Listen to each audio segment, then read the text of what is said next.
Hola, chicos, ¿me escuchan?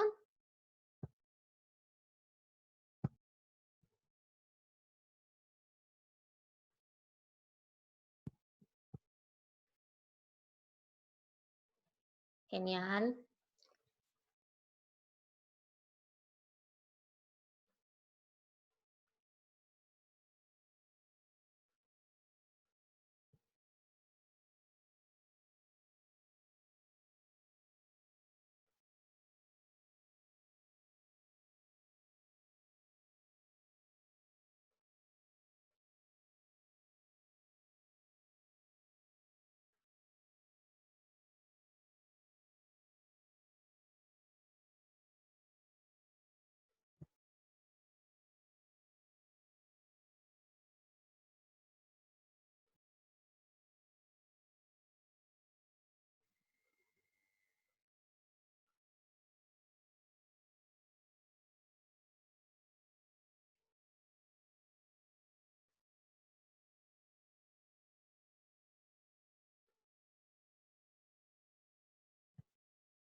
Bueno, esperamos unos minutitos a ver si aparece alguien más y así arrancamos.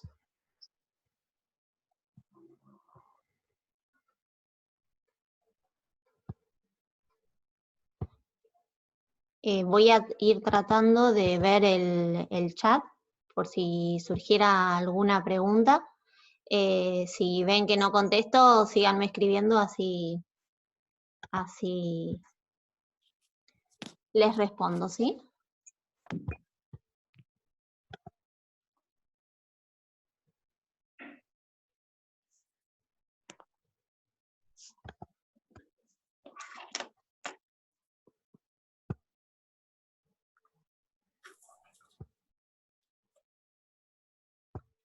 Ahí puse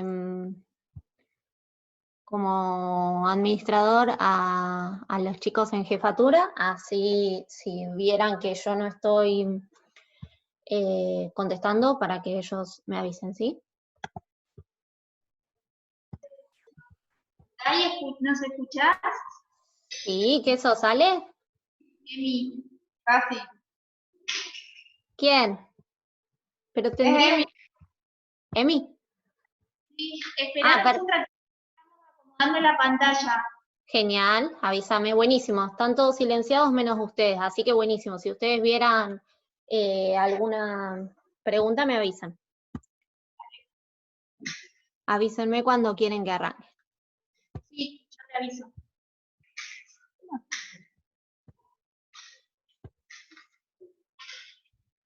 ¿Quién compartir pantalla? No.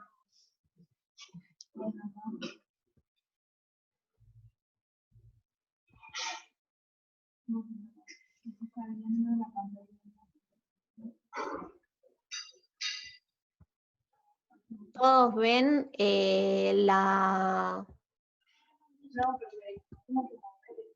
todos ven la primer filimina, ¿no, chicos? De síndrome nefrótico.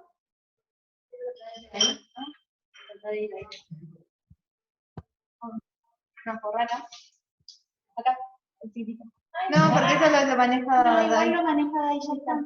Bueno, está. Buenísimo. Estamos ahí. Bueno.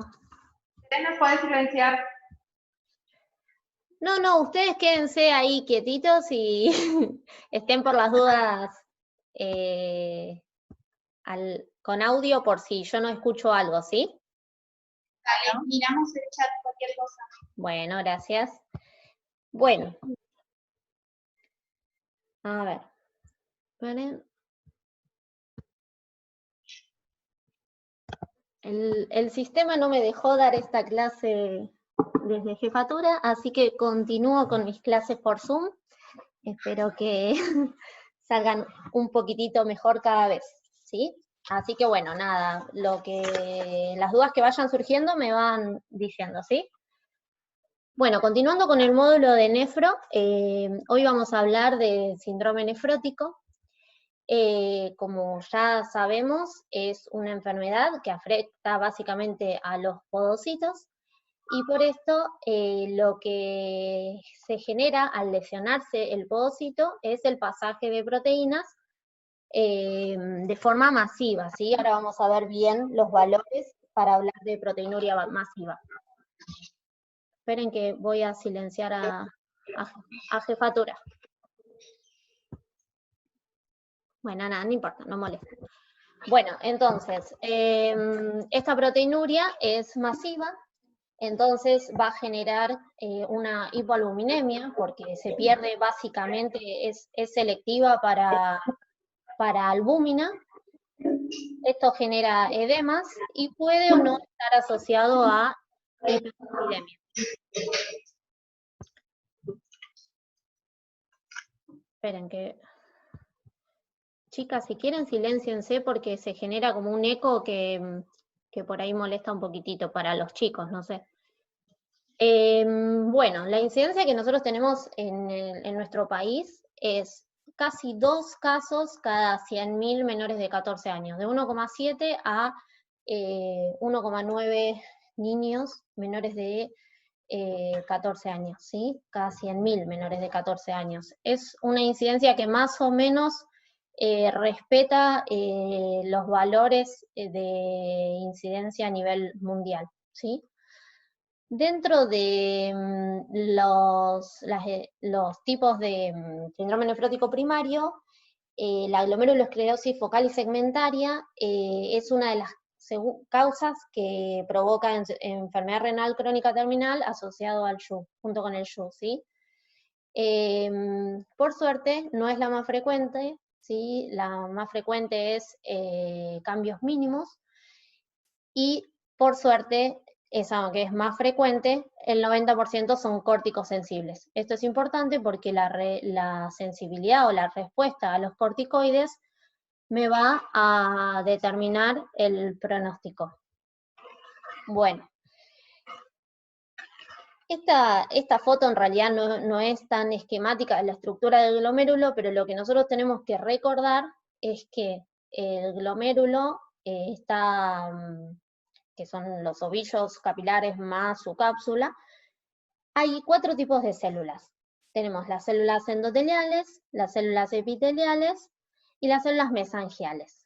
Dentro de las células epiteliales tenemos las viscerales, que son los podocitos, que esos podocitos van a ir emitiendo repliegues formando el epitelio visceral de la cápsula de Bowman, y esos repliegues se llaman pedícelos.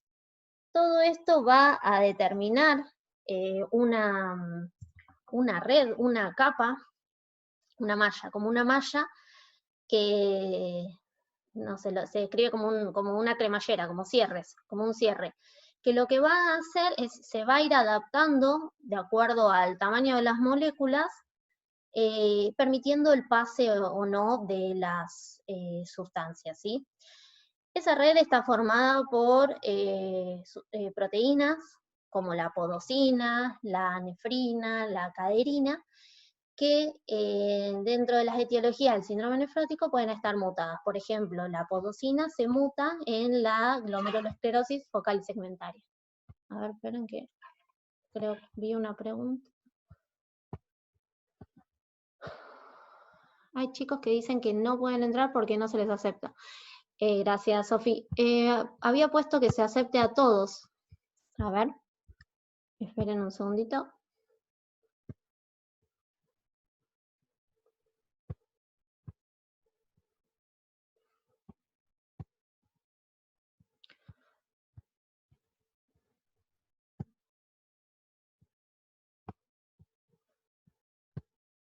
Es como que no tengo a nadie que esté pendiente.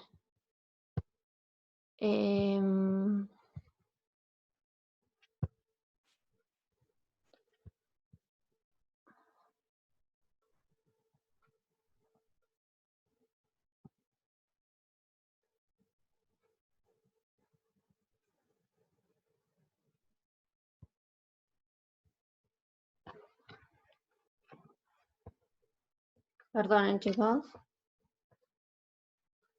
Ahí me están llegando hasta mensajes privados que la acepten. A ver, las chicas de jefatura si me pueden ayudar, pero ahora no encuentro como para aceptarlos, pero a ver.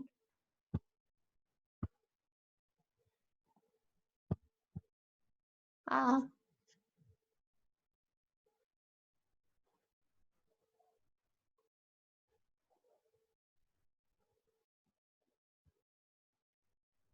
ahí está entrando más gente.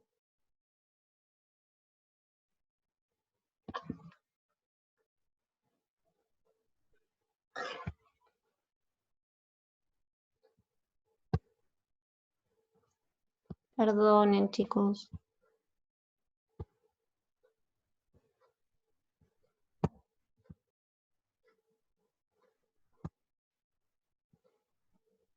Bueno, ahí está, gracias. Buenísimo. Bueno, listo. Bueno, lo que estábamos hablando de que mutaciones en esas proteínas explican la glomerulosclerosis focal y segmentaria, como la podosina, o si muta la nefrina, el síndrome nefrótico de tipo finlandés. Volviendo a lo que son estas estas células que forman el glomérulo, están inmersas en una matriz, que es la matriz mesangial, donde tenemos proteoglucanos, laminina, fibronectina y entactina, que lo que van a hacer es aportarle una carga eléctrica negativa a esa membrana basal, y eso va a ayudar en limitar la adhesión de la albúmina al endotelio. Entonces, lo que sucede en el síndrome nefrótico es que hay una alteración a nivel de los linfocitos B, linfocitos T y otros factores que modifican esta permeabilidad vascular. Entonces, se altera la estructura de esta membrana basal glomerular, se pierde esta carga negativa, y eso lo que va a hacer es permitir el paso de las proteínas. Aparte de, o sea, hay muchos factores que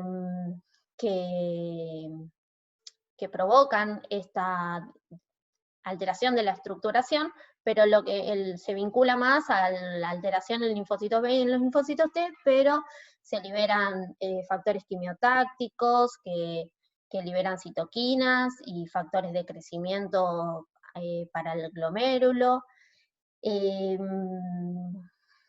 Bueno, entonces lo que vamos a tener es un pasaje de proteínas por esa red capilar. Ese pasaje de proteínas lo que me va a provocar es el edema, ¿sí? Hay dos teorías que explican el origen del edema, esta retención de sodio y agua, que una habla de una disminución en el filtrado y la otra habla de una alteración en el canal de sodio. La más vieja o la que la que más se describió en el tiempo fue esta primera teoría de Underfield, pero últimamente se le está dando más relevancia a la otra teoría que es Overflow. Lo que sucede, o sea, la Underfield lo que sucede como evento inicial es por la pérdida de proteínas, se escapa la albúmina, o sea, disminuye la albúmina, la albúmina es la proteína que más determina la presión oncótica del plasma, entonces disminuye, entonces hay pasaje de líquido del intravascular al intersticial, entonces tenemos una hipovolemia relativa, que eso estimula el sistema renina-angiotensina-aldosterona y puede explicar la retención de sodio y agua. La otra teoría que explica esta retención de sodio y agua es que por esta membrana basal defectuosa que veníamos hablando, pasan las proteínas, y dentro de las proteínas que pasan, pasa el plasminógeno, que por una uroquinasa se activa plasmina, y la plasmina activa un canal de sodio del túbulo colector que hace que se retenga el sodio y agua. El fin común es la retención de sodio y agua y la presencia de edema.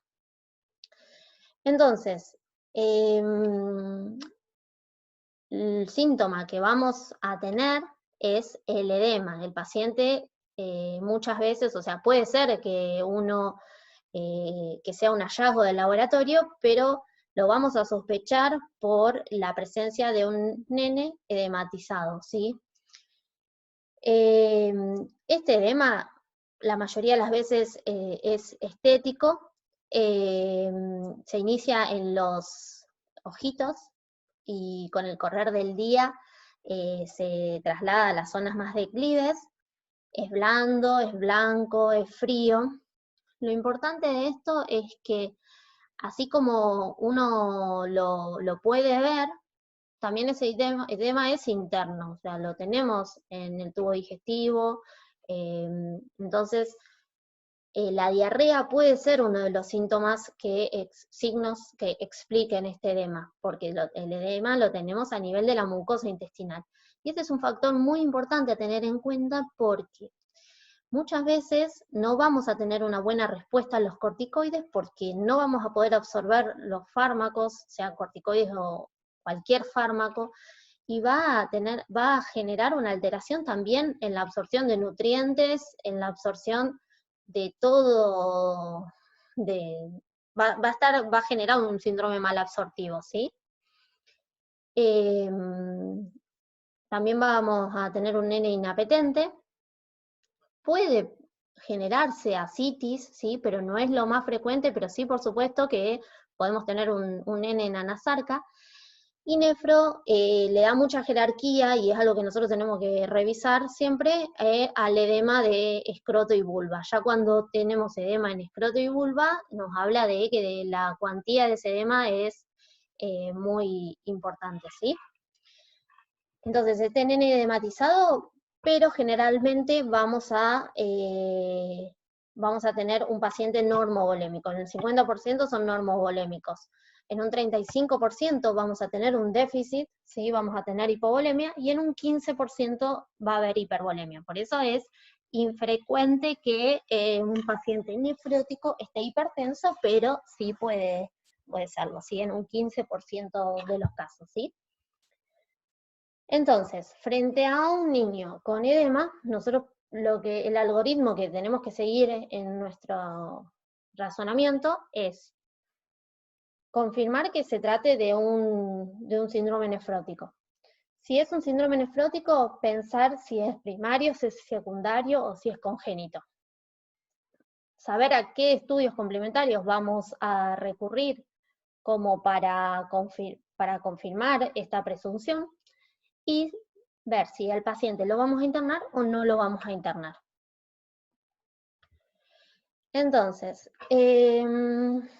¿cómo confirmamos que se trata de un síndrome nefrótico por la proteinuria masiva? Como lo habíamos dicho, es uno de los ítems que se tiene que cumplir junto con la hipoalbuminemia, los edemas. Hablamos de proteinuria masiva cuando tenemos una eliminación mayor a 50 miligramos kilo día de proteínas en 24 horas, o 40 miligramos metro cuadrado hora, o es de mucha utilidad, ya lo habíamos hablado la otra vez, el índice de proteinuria creatininuria, porque lo realizamos en una muestra aislada, ¿sí? Y es muy útil en niños más chiquititos, ¿sí? Un índice de proteinuria, creatininuria mayor a 2, habla de proteinuria masiva, y una tira reactiva en orina con 2 cruces. Acá les puse los valores normales, ¿sí? Recordemos que nosotros normalmente una orina fresca no debe tener proteínas, ¿sí? El valor que podemos eliminar en 24 horas tiene que ser menor a 5 miligramos kilo día o a 4 miligramos metro cuadrado hora, o en esa muestra aislada menor a 0,2 debe ser el índice, ¿sí? Nosotros las proteínas las podemos eliminar, o sea, normalmente las proteínas se pueden eliminar porque aumente la permeabilidad de la membrana, porque disminuya la reabsorción, o sea, las proteínas que logran pasar, la mayor parte se reabsorben a nivel del túbulo, entonces porque disminuye esta reabsorción o porque cambian las características estructurales de esas proteínas que permitan el pasaje, y también por secreción tubular, ¿sí? Eso es la proteína de Tamm-Horfeld. Entonces, en este caso lo que sucede es que lo que hablé anteriormente, que por aumento de la permeabilidad capilar pasan proteínas. Estas proteínas es, como había dicho, selectiva para albúmina, básicamente pasa albúmina, pero también pasan otras proteínas que van a poder justificar las otras alteraciones que vamos a tener a nivel del síndrome nefrótico, porque pasa antitrombina, entonces tenemos más riesgo de trombosis, porque pasan factores del complemento, entonces vamos a tener más riesgo de infecciones, pasan las proteínas que transportan la tiroxina, la vitamina D, el calcio, ¿sí? Entonces, ese pasaje de proteínas puede explicar las otras manifestaciones que son consecuencia de esta proteinuria, ¿sí? Como dije, la proteína que más pasa es la albúmina. Entonces, otro de los criterios para hablar de síndrome nefrótico es que esa albúmina sea menor a 2,5 gramos por decilitro, ¿sí? Bueno, ahí les dejé como para que recordemos los valores normales de, o sea, una cruz, con qué valor se asocia de proteinuria, 2 cruces cuánto, 3 y 4, ¿sí?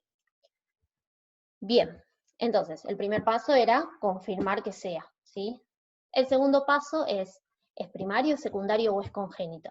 La mayoría de los síndromes nefróticos son primarios. Se nos va a presentar un niño más o menos de entre 2 a 5 años de vida, y más que nada varones, ¿sí? Ese nene va a ser un nene sano previamente, ¿sí? No va a tener antecedentes de hipertensión, no va a tener antecedentes de insuficiencia renal, ni estigmas de ninguna otra enfermedad crónica previa, ¿sí?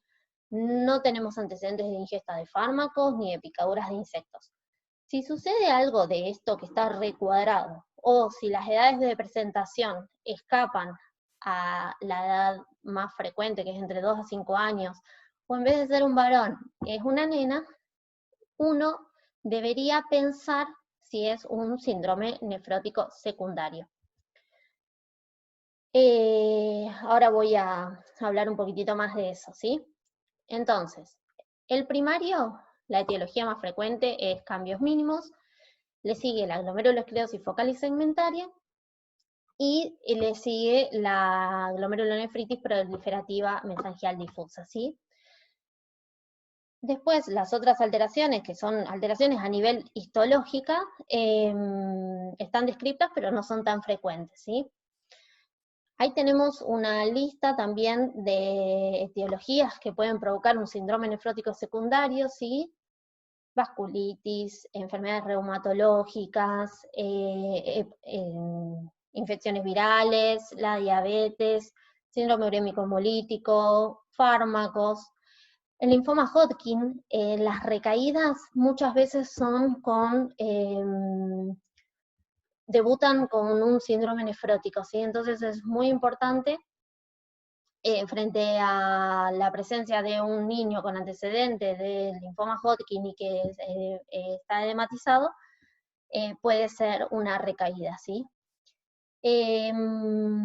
Los síndromes nefróticos secundarios son más frecuentes por ahí en nenas de 9 a 10 años, ¿sí? Y bueno, acá tenemos anotado toda la lista de etiologías que pueden provocar el síndrome nefrótico secundario. Y después tenemos el síndrome nefrótico del primer año de vida, que de acuerdo a si se presenta dentro de los 3 primeros meses, uno habla de que es congénito, o si se presenta entre los 3 y el año de vida, habla que es infantil. Este síndrome nefrótico del primer año de vida puede ser primario, que coinciden con estas alteraciones histológicas, pero más que nada la proliferativa mesangial difusa, malformativo cuando se asocia a otras entidades, o sea, se asocia a otras malformaciones concomitantes. El ejemplo es el síndrome de Dennis-Drash, y el secundario básicamente a enfermedades sistémicas de la mamá, como por ejemplo el lupus, o ¿qué otra cosa? Infecciones, las TORCH, bueno, todas las TORCH serían, ¿sí? Nefro le da mucha relevancia bueno, interroga mucho la presencia de pérdidas de embarazo en esa mamá, ¿sí? Bien, entonces, como habíamos dicho, dentro del primario tenemos la etiología más frecuente, el 80% es cambios mínimos, que afectan a nenes entre 2 a 6 años, más a los varones, y por suerte es la de mejor pronóstico, porque el 90% son córticos sensibles. Entonces, básicamente estos nenes no se los va a biopsiar. Su evolución es lenta y con buena respuesta, entonces generalmente no se biopsian. La segunda etiología que le sigue es la glomerulosclerosis focal y segmentaria, que es de un 15%, y después la proliferativa mesangial difusa. Se creen que esta es la progresión hacia la mesangial difusa a focal y segmentaria. ¿Sí? Hay depósitos hialinos a nivel del mesangio, primero focales y luego primero mesangiales y después se van extendiendo. Y lo importante es que estos dos, la mayoría son córtico-resistentes, ¿sí? Por eso el cartelito este que les puse es que la evolución a largo plazo y el pronóstico dependen de la etiología, ¿sí? Bueno. Entonces, el tercer paso que íbamos a realizar era decidir qué estudios le vamos a pedir, ¿sí? Le vamos a pedir un estado base ionograma, que normalmente puede estar sin alteraciones, o por esta hipovolemia relativa, tener una hiponatremia. Una función renal, que generalmente es normal, pero por la deshidratación puede estar alterado con un aumento de urea o en su defecto creatinina, o las dos, perdón. El hemograma, todas las alteraciones por la hipovolemia relativa, ¿sí, chicos? La hemoconcentración, la trombocitosis, ¿sí? El proteinograma solemos encontrar hipoalbuminemia y aumento de alfa-2 globulina. En el primario tenemos hipogamaglobulinemia. Si tenemos hipergamaglobulinemia, y sobre todo si es una nena, uno tiene que descartar que no sea lupus, ¿sí? Colesterol y triglicéridos, van a estar aumentados. ¿Por qué? Porque al disminuir las lipoproteínas que transportan el colesterol, el hígado aumenta la síntesis de colesterol. Entonces vamos a tener aumento de los lípidos en sangre. El sedimento urinario puede tener cilindros hialinos, leucocitosis, y como habíamos dicho ya, la proteinuria, ya recordamos bien los valores, igual está siempre en cartelitos bien aclarado. Le vamos a pedir una placa de tórax como para ver este estado de la volemia, ver cómo está ese corazón, que no sea un corazón agrandado, que no haya edema, ¿sí? Hablándome de hipervolemia, descartar infecciones. La ecografía renal le podemos pedir, como para ver que no haya alguna malformación o algo que altere su estructura, y solamente cuando sospechamos un síndrome nefrótico secundario o cuando nos genera duda que no sea cambios mínimos, le vamos a agregar ASTO, C3, C4, FAN, anti-DNA, ANCA-P, ANCA-C y todas las serologías virales y para descartar las TORCH, ¿sí? Esto lo pedimos cuando estamos sospechando un síndrome nefrótico secundario. Bueno, ninguna pregunta, no. Bueno, entonces, el otro paso que debíamos seguir es saber, ¿a este niño lo internamos o no lo internamos? En realidad, vamos a internar al debut para poder educar a los papás, y si el paciente fuera más grande, para poder educarlos sobre su enfermedad, ¿sí? Les compran un cuadernito, les enseñan a manejar las tiritas reactivas, ¿sí? A leerlas, y sería más que nada una internación de una semana como para poder empezar a manejar ellos los valores de la lectura de las tiras reactivas, ¿sí? Primero las lecturas la van a hacer todos los días y después la van a hacer día por medio, 2 veces por semana, y a medida que se van mejorando, las harán una vez al mes, ¿sí? También vamos a internar al síndrome nefrótico que tiene alguna complicación, ¿sí? Sea metabólica, sea una infección o sea mecánica, ¿sí? Un paciente que esté muy edematizado. Y se internan cuando hay que biopsiarlos, ¿sí? Ahora vamos a ver bien a qué pacientes biopsiaremos. Nosotros no. Bien, entonces, cuando se internan, lo ideal es que descarte tuberculosis, ¿sí? Entonces lo que correspondería es hacerle una PPD y una placa de tórax, que ya se la hacíamos previamente como para ver el estado de la volemia, pero para descartar que no sea tuberculosis, porque el pilar para el tratamiento van a ser los corticoides, ¿sí? Bien, entonces vamos a tener un tratamiento general y un tratamiento específico. El tratamiento general va a ser la alimentación. La alimentación tiene que ser una dieta hiposódica, sobre todo que sea hiposódica porque va a estar en tratamiento con corticoides, porque pueden estar hipertensos y para evitar la retención hidrosalina, ¿sí?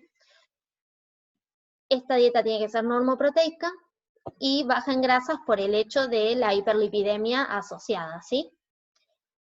El aporte de líquidos, los líquidos tienen que ser libres. La Asociación Española de Pediatría dice que debe estar restringido, pero el consenso de la SAP, del síndrome nefrótico, y el libro de la SAP y en nefro, no restringen a los pacientes, les dan líquidos libres. Solamente los restringen cuando están muy edematizados, cuando están hipervolémicos o cuando tienen un sodio menor a 125, ¿sí? Es importante que tampoco uno se pase con esta restricción. ¿Por qué? Porque esta restricción me puede generar una hipoperfusión renal y una necrosis tubular aguda, entonces estoy generando un daño mayor, ¿sí? Los pacientes pueden hacer actividad física y dentro de lo posible deberían poder movilizarse, salvo que estén obviamente muy edematizados, que ahí los padres los deberían movilizar y demás como para disminuir el riesgo de trombosis. Bueno, Respecto al tratamiento específico, no me voy a meter tanto porque ya es más del especialista, pero sí se dan diuréticos cuando el paciente tiene un edema crónico refractario, ¿sí? El diurético que más se da es la furosemida, se puede dar el amiloride.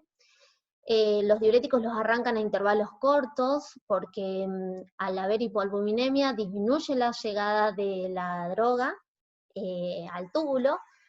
La furosemida va unida a proteínas, a albúmina, ¿sí? Entonces, muchas veces no responden bien a los diuréticos porque no tienen albúmina. Entonces, muchas veces también se infunde albúmina. Aquel paciente que tenga este edema crónico, este edema refractario, se tiene que internar para pasar los diuréticos porque para controlar de que no se nos desembarace tanto de líquido, ¿sí? Y controlarlo bien clínicamente, ¿sí? Porque, nada, para que no se nos ponga hipovolémicos, ¿sí? Entonces,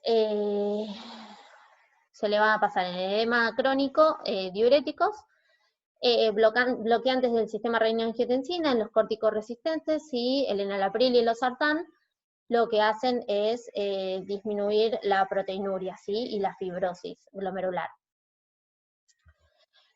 Y la albúmina la vamos a pasar en el síndrome nefrótico congénito, cuando tienen infecciones graves y cuando tienen signos clínicos de hipovolemia, ¿sí?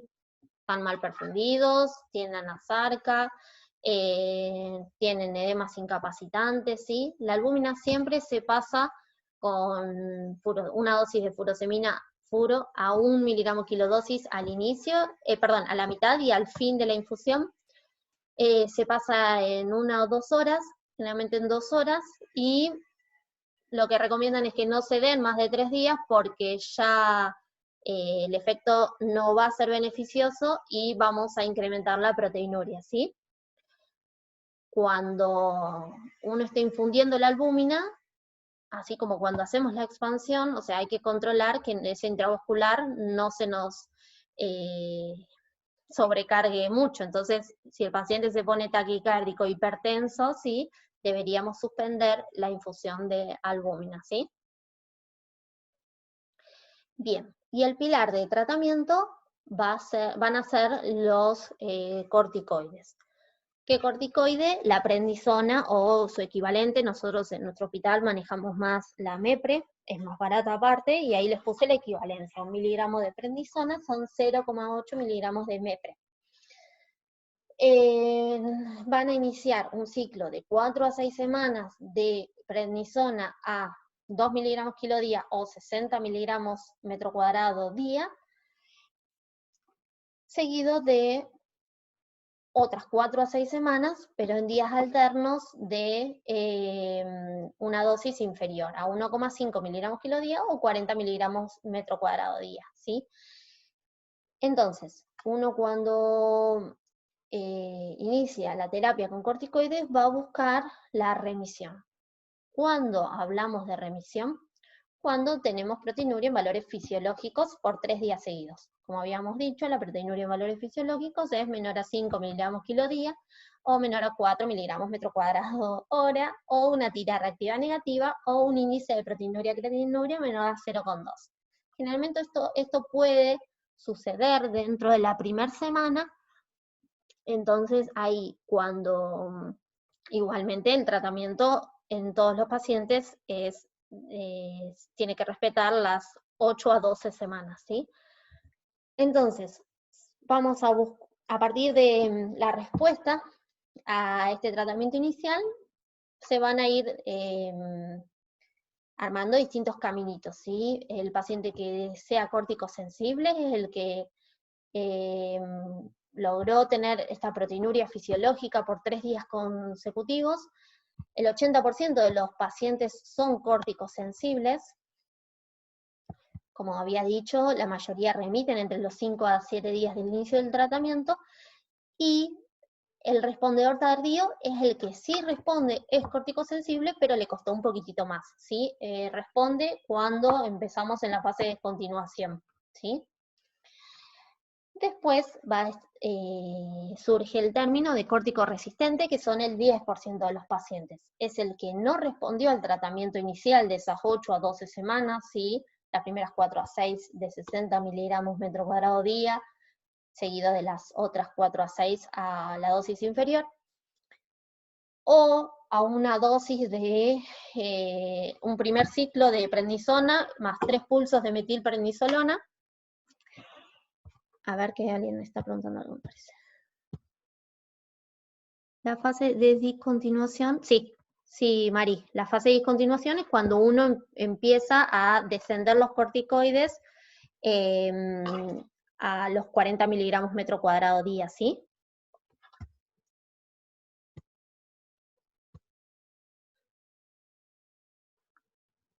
Bien. Pensé que había otra pregunta, pero era gracias. Bien. Estoy atenta a las preguntas, ¿sí? Cada vez mejor. Bien, entonces, el córtico resistente va a ser el que no me responde, no logro la remisión con el tratamiento que describimos previamente o la fase inicial asociada a 3 pulsos de metilprednisolona. Son córticos resistentes un 10% de los pacientes, ¿sí? Y el problema es que los córticos resistentes tienen un alto porcentaje de evolución a enfermedad renal crónica, ¿sí? Un 50%.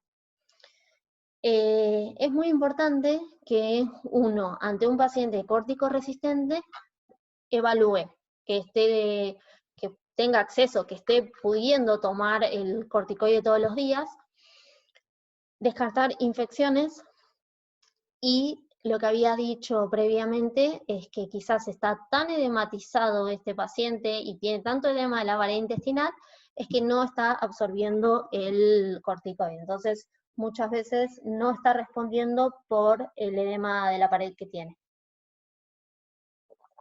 Bien. Perdón, tomé agua. El otro término que va a surgir es el de recaída, que es cuando me aparece nuevamente la proteinuria en rango nefrótico por 5 días, o el edema, y no hay un proceso infeccioso que lo justifique. El 80% de los pacientes tienen alguna recaída en el curso de su enfermedad. Esto de la infección es re importante porque hay distintos estados que me pueden provocar proteinuria, ¿sí? En las infecciones, la fiebre los cuadros infecciosos, disculpen, pueden provocar proteinuria, pero esa proteinuria generalmente no es mayor a 5 días, ¿sí? Y esto es algo que Nefro habla con los padres, ¿sí? Que si llegan a tener proteinuria, que vayan a la guardia, que descarten que no haya una infección, pero les habla mucho el hecho de que esta proteinuria puede durar hasta 5 días. Si se prolonga más de 5 días, ahí sí, urgente que se acerquen al servicio. ¿Por qué? Porque se puede estar tratando de una recaída, ¿sí? Pero siempre, ante la presencia de proteinuria, nosotros tenemos que descartar que no haya infecciones, ¿sí? También pueden tener proteinuria, no sé, en el ejercicio intenso, no sé, con convulsiones y demás, pero bueno, en el contexto de un paciente nefrótico, generalmente la proteinuria se da por infecciones, pero muy importante tener nosotros presente el concepto de 5 días, o sea, hasta 5 días puede ser frecuente que tengan la proteinuria, pero superados esos 5 días, deberíamos descartar que no se trate de una recaída. Bueno, después está el córtico sensible a recaídas frecuentes, que tienen 2 o más recaídas en 6 meses, o más de 3 en un año, y el córtico dependiente es aquel que tiene 2 recaídas consecutivas cuando se descienden los corticoides, o dentro de los 14 días de que terminaron el tratamiento, ¿sí? Hasta un 50% son recaudadores frecuentes o córtico-dependientes. Bueno, estos son términos muy para acordarse de memoria. Lo importante es que nosotros sepamos el tratamiento que realizan, ¿sí? El tratamiento inicial, cuando hablamos de remisión y cuando hablamos de recaída, ¿sí?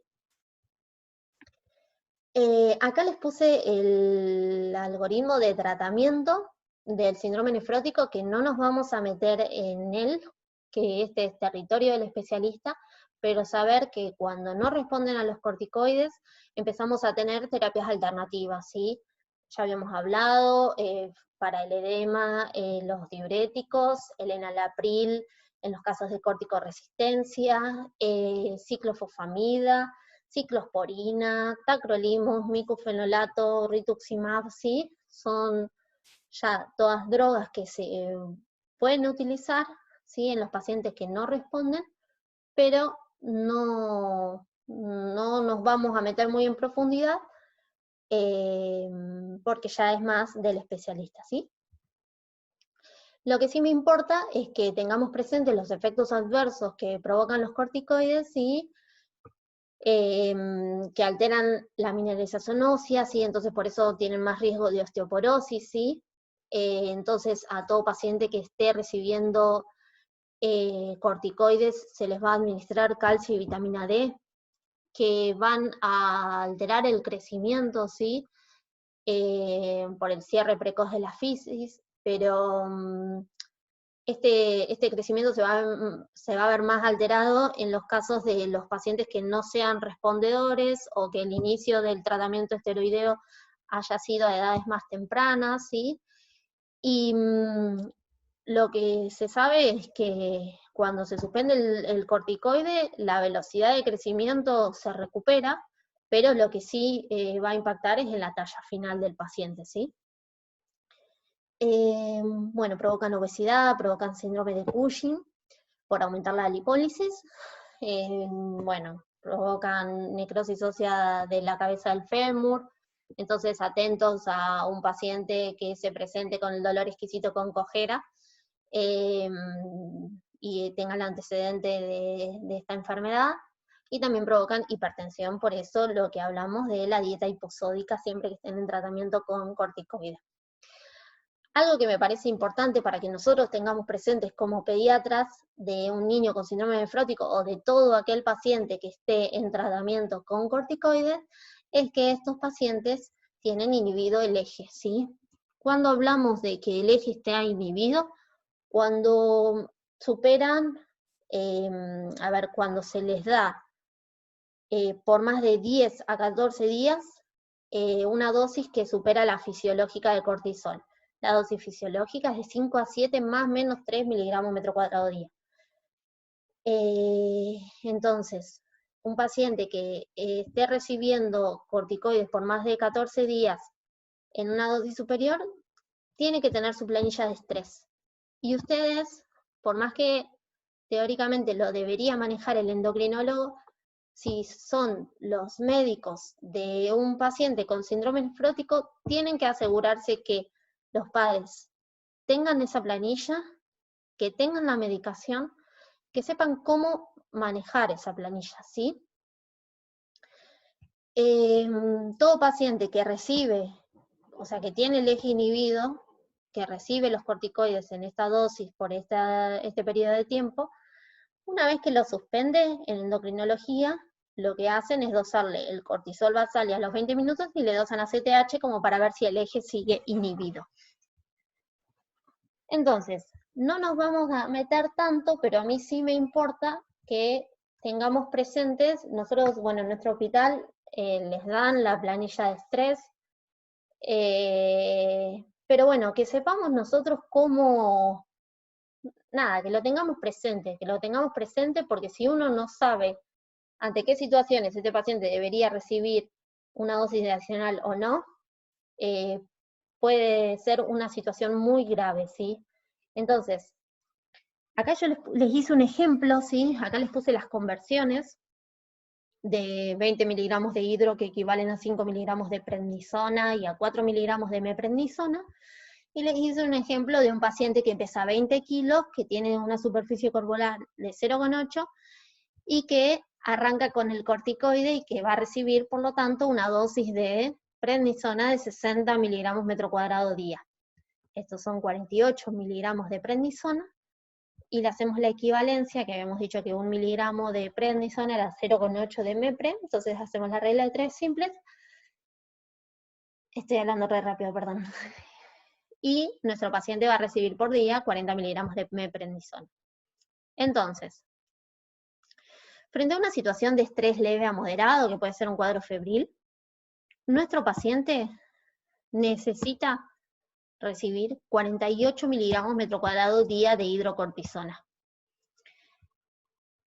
Esos 48 miligramos metro cuadrado día de hidrocortisona, para este paciente con una superficie corporal de 0,8 son 8 miligramos de mepre.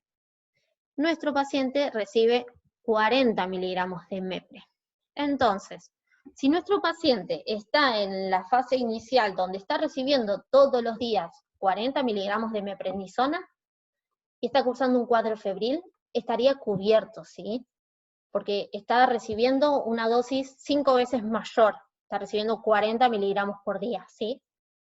Pero si ese paciente ya discontinuó la dosis, o sea, ya cumplió el primer tratamiento y ya no lo está recibiendo, tenemos que saber que le tenemos que dar 8 miligramos, 8 miligramos de mepre, que serían 12 de hidrocortisona. En nuestras planillas del hospital, el ejemplo lo hace con hidrocortisona, por eso acá les puse hidrocortisona, porque también viene vía oral, pero bueno, o mepre o hidro, lo que sea, pero asegurarse que esos papás tengan la medicación, que sería el ejemplo de 3 miligramos cada 8. Esa dosis la va a recibir por 3 días y luego suspende, ¿sí? Y acá le hice todos los casos donde, a los que se puede enfrentar el paciente y cómo actuar, ¿sí? Esto nosotros lo tenemos en la planilla. Si ustedes no la tienen, yo la tengo, o nos acercamos a endocrino y le imprimimos una para todos, pero lo importante es que ustedes eduquen, refuercen con esa familia el hecho de cómo actuar frente a las distintas situaciones de estrés, ¿sí? Los distintos tipos de estrés van a ser leve, moderado, y va a ir variando la dosis, si vomita, cómo debe reaccionar, si tiene una crisis suprarrenal o un estrés grave, o si va a ser sometido a una cirugía, ¿sí, chicos? Lo tenemos que tener muy presente, ¿sí? Acá les hice todo el ejemplo por si ustedes lo quieren calcular después. Bueno, nada, ahora no vamos a repasarlo todo porque, nada, no tiene sentido, pero mi intención es que ustedes sepan que ese paciente puede tener el eje inhibido, entonces, cómo actuar frente a las distintas situaciones, ¿sí? Bueno, ¿a qué paciente vamos a biopsiar? Vamos a biopsiar a el menor de 1 año. ¿Por qué? Porque es un síndrome nefrótico congénito. Al mayor de 10 años, porque escapa de las edades de presentación típicas de cambios mínimos, entonces vamos a buscar que sea otra etiología. A aquellos que cursen con hematuria microscópica, que tengan el C3 descendido, el C3 es normal, generalmente en el síndrome nefrótico sí, en el que tengan fallo renal y que no sea el justificativo que está hipovolémico, al síndrome nefrótico secundario. Vamos a biopsiar al córtico resistente y al recaedor frecuente, ¿sí? Bueno, y las complicaciones que pueden tener estos pacientes están asociadas con las pérdidas de proteínas que habíamos dicho, o sea, era selectivo de la albúmina, pero también perdíamos factores del complemento, entonces son más frecuentes las infecciones, perdemos inmunoglobulinas, opsoninas, bueno, properdinas, ¿sí? Y van a ser más frecuentes las infecciones por neumococos, ¿sí?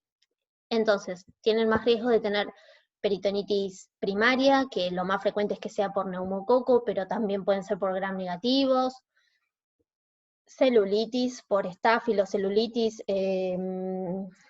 erisipela, neumonías, meningitis, otitis media aguda, son las infecciones más frecuentes que tienen, sepsis por Strepto, E. coli y Haemophilus, ¿sí? Acuérdense, en las infecciones, el aumento de la proteinuria, la presencia de proteinuria. No se indican igualmente por el riesgo de infecciones antibióticos profilácticos. También tienen más riesgo de infección por virus la varicela. Pueden tener varicela, pueden tener herpes. Si tienen varicela o herpes si están recibiendo o recibieron el inmunosupresor dentro de los últimos 6 meses, hay que internarlos para darle aciclovir endovenoso. Tienen más riesgo de tener trombosis por varios factores, por la disminución de la antitrombina, ¿sí? Por un desbalance entre los factores anticoagulantes y procoagulantes, ¿sí? Además, el riesgo de trombosis se ve favorecido por la hipovolemia, ¿sí? Por la presencia de diuréticos, ¿sí? Por las punciones, por la inmovilización, ¿sí? Las trombosis que no son frecuentes, pero son más frecuentes en miembros inferiores, a nivel renal, a nivel del seno longitudinal o pulmonar. Atentos si tenemos un paciente que de pronto empieza con taquipnea y se pone hipoxémico, tenemos que descartar que no tenga un tromboembolismo pulmonar, ¿sí? Y para evitarlo, tenemos que evitar el reposo. Vieron lo que les hablaba previamente de que no restringirlo completamente de volumen, ¿sí? Por el riesgo de hipovolemia, ¿sí? Bueno, que no se lo esté punzando constantemente, todas esas situaciones deberían evitarse, ¿sí? Y en los casos puntuales que sea necesario tratar, se recibirán aspirina y heparina de bajo peso molecular. Después, otra de las consecuencias tanto por el uso de los corticoides y por la pérdida de las proteínas transportadoras de calcio, de vitamina D, es la osteopenia. Siempre tengamos presente, o sea, en los laboratorios dosarle el calcio, y recordemos que el calcio que tenemos que nosotros vamos a dosar la calcemia, y la calcemia tiene que estar ajustada al valor de albúmina, ¿sí? Entonces, hacer la cuenta del calcio corregido según la albúmina real, ¿sí? Que acá les puse la cuenta para que la recordemos, ¿sí? Recordemos que todo paciente que esté en tratamiento con corticoides debe recibir calcio y vitamina D. La dosis de calcio que reciben es de 500 a 100 miligramos día. Bueno, y ahí les puse que sería un comprimido, 500 miligramos de calcio elemental, porque carbonato de calcio de 1250 miligramos son 500 miligramos de calcio elemental, ¿sí? Y vitamina D, 1000 unidades por día. También otra de las cosas que hay que controlar es, no se indica nunca profilaxis para las trombosis. No. Sí, siempre es tratamiento. Y ahí yo igual les había puesto, hay situaciones donde hay factores de riesgo para presentar trombosis, que serían en los pacientes que tienen anasarca, que han tenido un tromboembolismo, que son corticoresistentes, que están en tratamiento con corticoides prolongados, ¿sí? En los hipovolémicos o los que van a estar inmovilizados por mucho tiempo. A ellos sí se les hace profilaxis con aspirina, ¿sí? Pero bueno, no me metí mucho en el terreno de la profilaxis, porque no es frecuente que suceda, pero en estos casos sí consideran realizarla, ¿sí? Estoy re atenta a las preguntas. Bien, a ver. Bueno, y lo que les quería decir es que también lo que puede estar alterado son las hormonas tiroideas, porque hay pérdida de la proteína transportadora de tiroxina, ¿sí? Entonces, controlar también las hormonas tiroideas. Respecto a las vacunas, como van a estar inmunosuprimidos, que hablamos de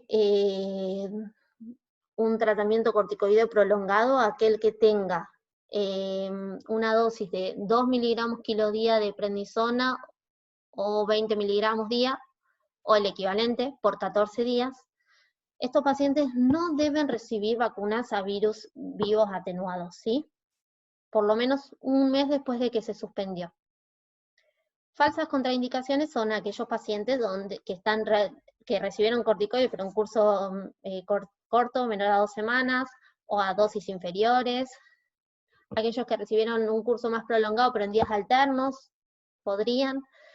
Aquellos que están recibiendo dosis fisiológicas, y aquellos que están recibiendo corticoides por aerosol, de forma tópica, ¿sí? Tópica igual depende, ¿no? De la superficie que le estén aplicando. Entonces, sepamos que no pueden recibir las vacunas a virus vivos atenuados, ¿sí? Hasta un mes después de que se suspendió. Ay, Ay, me fui, perdonen.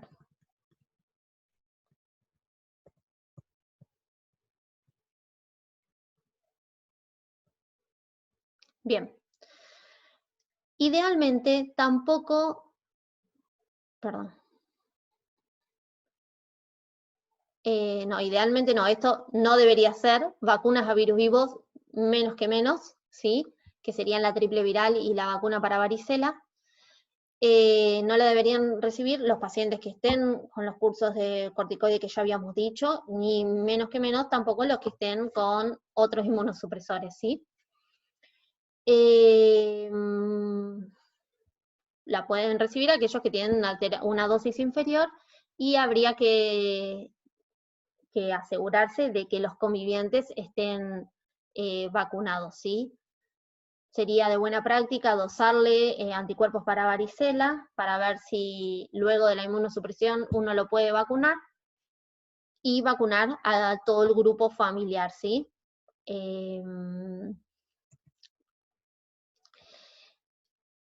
Podrían recibir vacunas a virus inactivados, toxoides o fracciones subcelulares, pero la respuesta va a ser subóptima, ¿sí? Si uno en el análisis de riesgo-beneficio, o sea, fuera más importante la necesidad de vacunarlo, saber que la respuesta puede ser subóptima y que quizás sería necesario dosarle los anticuerpos como para evaluar la necesidad de revacunar. Vacuna que tienen que recibir sí o sí porque el riesgo de infección por neumococo es mayor, es la Prevenar, que en realidad se da en los menores de 2 años, pero en este tipo de pacientes inmunocomprometidos se puede dar hasta los 18 años. Acá les puse el esquema, como para que se fijen en su paciente cuáles son las dosis que debe recibir. Estos datos son si arranca el esquema desfasado, ¿sí?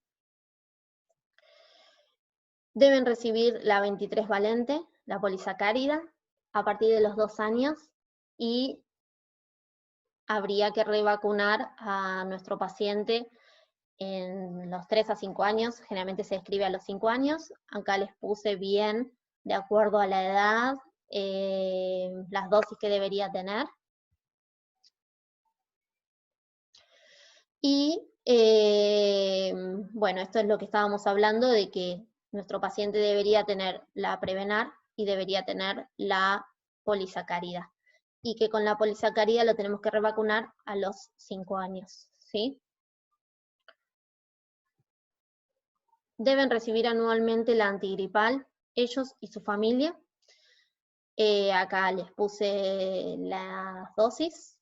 Y lo importante es que si es la primovacunación, hasta los 9 años la primovacunación de antigripal se tiene que recibir 2 dosis. Después de los 9 años tiene que recibir solamente una dosis. Y me parece que, nada, acá terminamos. La bibliografía en la que me basé es el consenso de síndrome nefrótico del 2014, el consenso de síndrome nefrótico de la Asociación Española, el libro de la SAP y vacunas. Bueno, ¿tienen alguna pregunta? No sé si les hablé muy rápido, fue mucho o qué. Me preguntan si tuvieran alguna duda.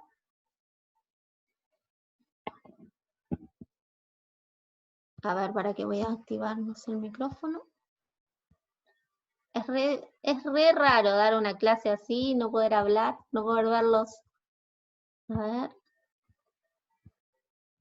Me fui.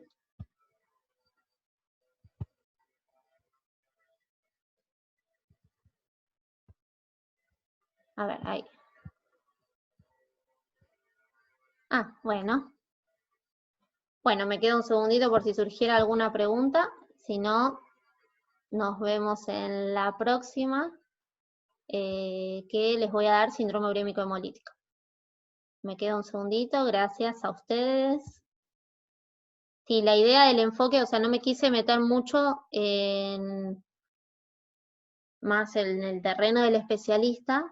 Si hubiera alguna duda, nos podemos sentar a charlarla y demás, pero no quería meternos en la inmunosupresión ni ponernos a analizar la ciclo sensible, córtico resistente, esto y lo otro. Lo importante es cómo nosotros como pediatras vamos a sospecharlo, a controlar a nuestro paciente en el seguimiento, ¿sí? Y bueno, y cuándo derivarlo, ¿sí? Bueno. Bueno, chicos, me voy entonces. El tema para repasar cosas súper importantes. Muy bien, me alegro. Sí, obvio. Yo con la planilla de estrés soy una cosita, pero sí, me pareció muy importante como para que lo tengamos presente, ¿sí?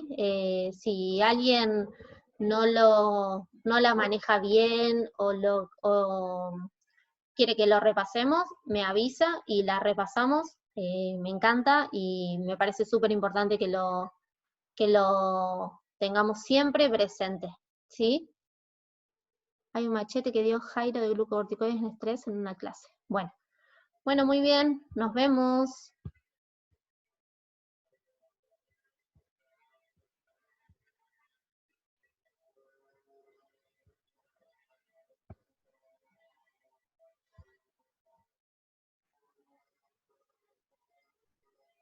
Graciosos, fue un chiste. Qué inocente soy.